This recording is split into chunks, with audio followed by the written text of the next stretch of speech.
beszélni. Viktor Orbán. Yes. Hungary. Sajnos teljes mértékben tartok tőle, mivel a Fidesz ezt is csak kampánycélokra használja fel. Így szerintem ez a helyzet még mérgesedni fog, illetve ez az én személyes véleményem, szerintem még az is elképzelhető, hogy akár belső szabotás történik valamelyik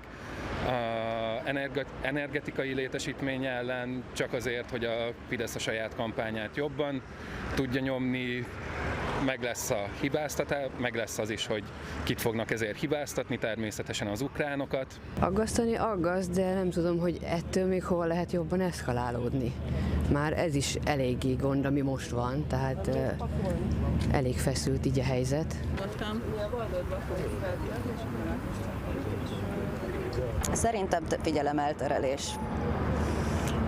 Megszervezett, előre eltervezett, az, hogy már kiutasították arra hajasz, hogy itt csak egy megszervezett látvány bemutató volt az egész. Félnek szerintem. Én tartunk tőle olyan értelemben, hogy Ukrajna nem igazán a demokratikus országok közé tartozik. Tehát Ukrajna be akar jönni az Unióba, de közben fenyegeti Orbán Viktort. Ez így nem működik.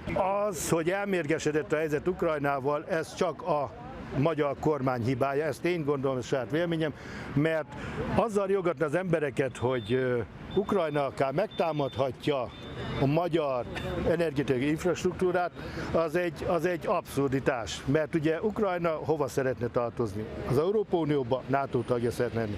Csak ugye az a belépő, bekopogok, elintéztük Magyarországot egy Európai Uniós és egy NATO tagországnak a infrastruktúráját.